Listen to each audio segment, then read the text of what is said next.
Hi, every wise reader.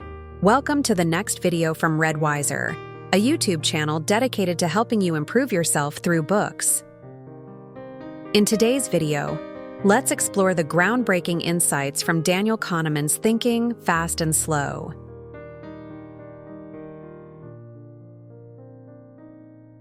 Have you ever made a snap judgment you later regretted? Or perhaps felt absolutely certain about a prediction, only to be proven completely wrong? Why do we trust our gut feelings sometimes, even when logic tells us otherwise?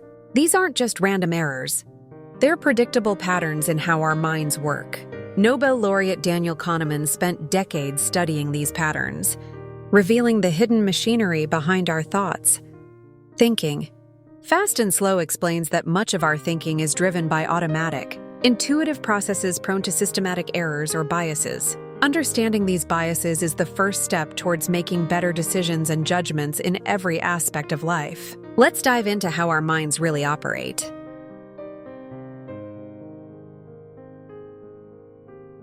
Kahneman's central thesis is that our thinking is shaped by two distinct systems. He calls them System 1 and System 2. System 1 is fast, intuitive, effortless, and emotional. It's the gut reaction, the instant impression. System 2 is slow, deliberate, effortful, and logical. It's the careful reasoning, the complex calculation. Most of the time, our effortless System 1 is in charge, generating surprisingly complex patterns of ideas automatically. It relies on mental shortcuts called heuristics. But these shortcuts, while efficient, can lead us astray into predictable cognitive biases. System 2 is supposed to monitor and correct System 1, but it's often lazy and easily depleted.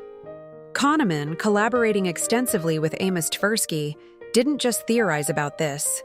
They demonstrated these biases through clever experiments, challenging the traditional economic view of humans as purely rational decision-makers.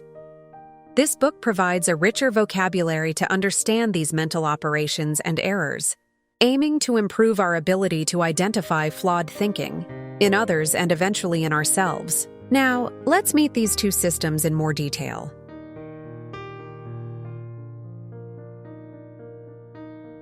Part 1 introduces the book's main characters, System 1 and System 2. Imagine recognizing anger on someone's face instantly. That's System 1. Now, imagine solving 17 times 24. That requires the deliberate effort of System 2. System 1 operates automatically, handling everything from basic perception and learned skills like reading to generating impressions and intuitions. It works through associative memory, constantly linking ideas and constructing coherent, often causal stories about what's happening.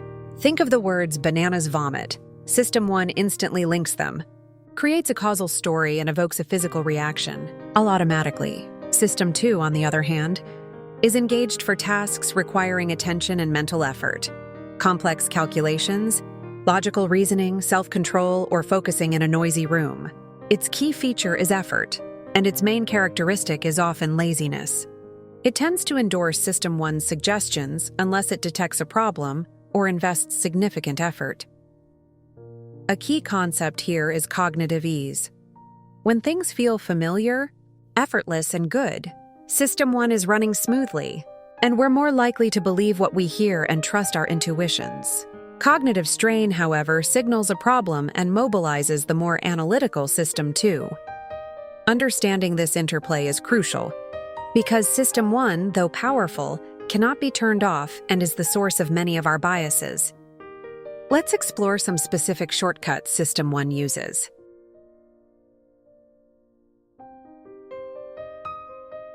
Part 2 dives into the specific mental shortcuts, or heuristics, that System 1 employs and the biases they create.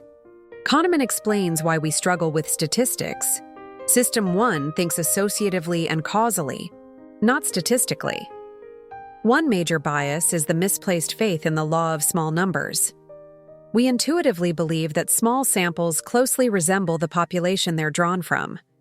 For example, we might see a small cluster of cancer cases in a rural county and immediately seek a cause, ignoring the statistical fact that small samples naturally produce more extreme results, both high and low, just by chance.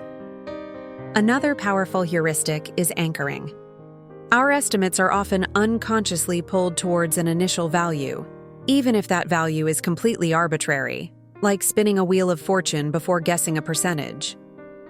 Adjustments from the anchor are typically insufficient, whether it's pricing a house or negotiating a salary. The availability heuristic makes us judge frequency by the ease with which examples come to mind.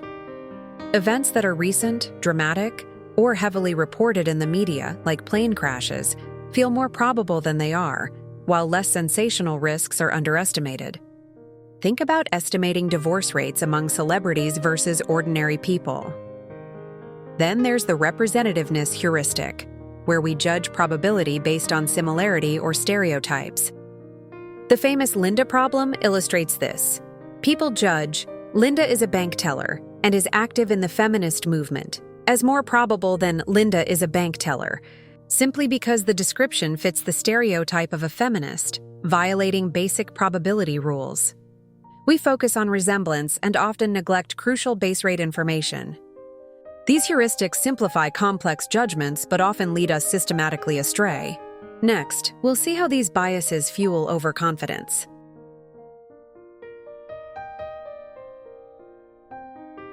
Part 3 tackles our excessive confidence in what we believe we know. This stems largely from the illusion of understanding, fueled by hindsight bias. After an event occurs, we quickly construct a narrative that makes it seem inevitable and predictable. Think about major historical events or even the success of companies like Google. In hindsight, it all seems obvious, causing us to underestimate the role of luck and overestimate our ability to forecast. This leads to the illusion of validity. Our subjective confidence isn't based on the quality or quantity of evidence, but on the coherence of the story System 1 constructs. Poor evidence can make a very good, compelling story. Kahneman recounts his own experience assessing Israeli officer candidates. Despite knowing the predictions were statistically poor, the vivid impressions created a strong but illusory sense of validity. This illusion of skill is rampant, especially in fields operating in low-validity environments where outcomes are highly unpredictable. Like stock picking or long-term political forecasting, experts often perform no better than chance but maintain high confidence, supported by coherent narratives. Kahneman contrasts expert intuition with statistical formulas. Simple algorithms often outperform human experts in predictive tasks because they are consistent and immune to biases. Yet, there's often hostility towards algorithms, partly because we value human intuition and partly due to overconfidence. True expertise, Kahneman argues, develops only in predictable environments with ample opportunity for practice and clear feedback. Finally, the planning fallacy highlights our tendency to be overly optimistic about future projects, underestimating time and costs. This happens because we take an inside view, focusing on our specific plans while neglecting the statistical outside view, what happened in similar projects. To combat this, Kahneman suggests techniques like reference class forecasting and the pre-mortem, imagining a project has failed and identifying why. This overconfidence leads us to flawed choices, which we'll examine next.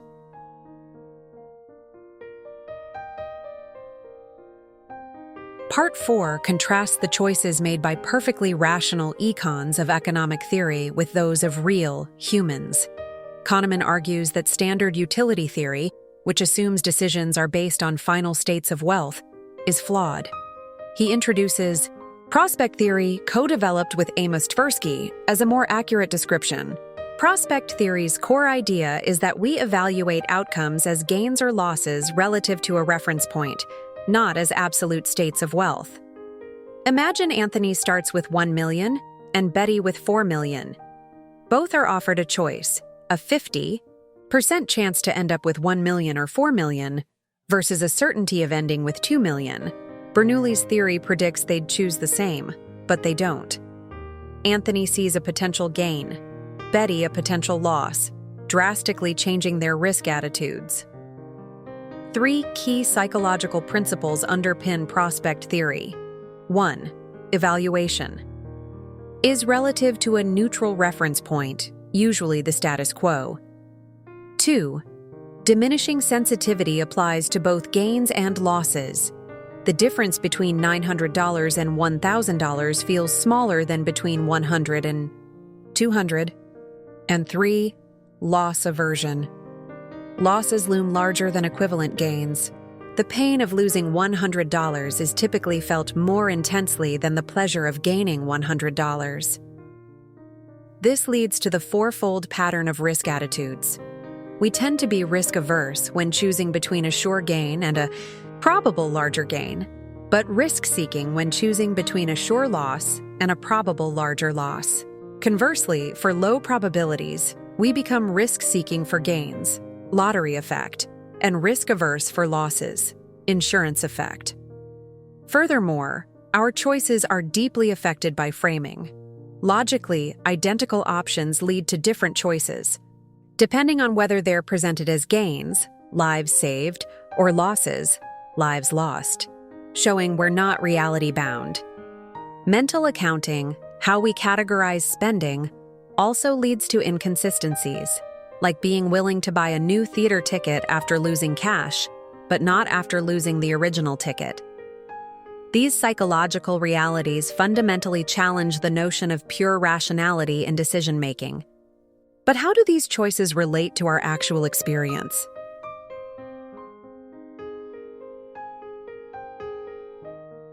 Part 5 introduces a fascinating distinction, the two selves.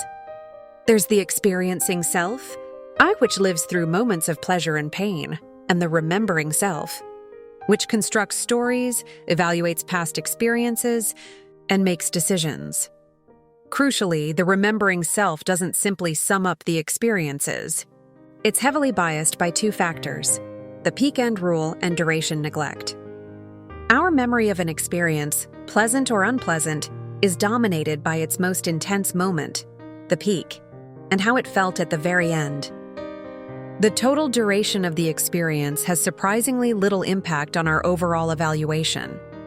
Kahneman illustrates this with experiments involving colonoscopies and immersing hands in painfully cold water. Participants consistently preferred a longer painful experience if it had a less painful ending, even though the total amount of pain suffered was greater. Their remembering self dictated the choice based on the less aversive memory, overriding the actual lived experience of the experiencing self. This has profound implications. We make choices based on what we anticipate our remembering self will favor, potentially sacrificing the well-being of our experiencing self. Think about choosing a vacation. Are you optimizing for pleasant moments or for creating good memories and stories? The remembering self tells the story of our lives, focusing on significant events and endings, often neglecting the vast stretches of lived experience. This distinction also impacts how we measure happiness or well-being. Asking, "How satisfied are you with your life overall?" It taps into the remembering self and is subject to focusing illusions. We give disproportionate weight to whatever aspect of life we're currently thinking about. Measuring the experiencing self requires different methods, like experience sampling, tracking feelings moment to moment. Kahneman found that factors like income affect life satisfaction differently than they affect daily experienced happiness. Let's wrap up these ideas.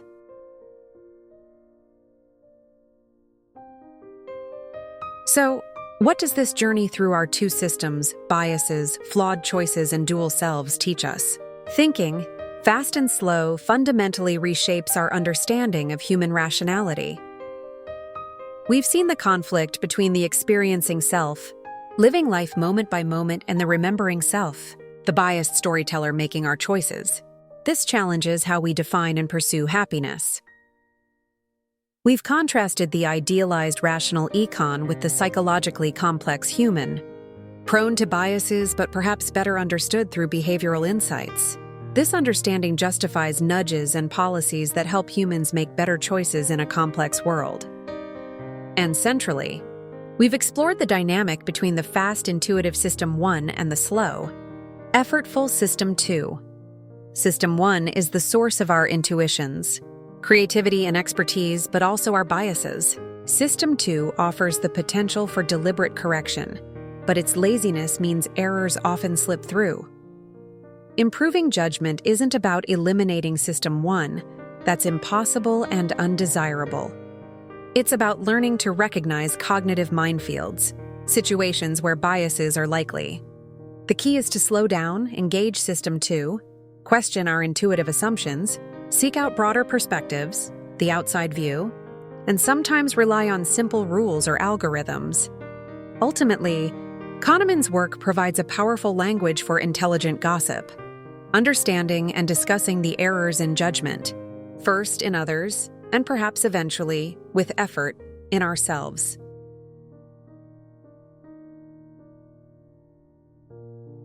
By understanding the hidden forces driving our thoughts, we can hopefully navigate life a little more wisely. Which cognitive bias revealed in this book surprised you the most? How might you try to counteract it in your own life? Let us know your thoughts in the comments below. If you found this summary helpful, please give it a thumbs up and subscribe to Read Wiser for more insights from transformative books. Thanks for watching.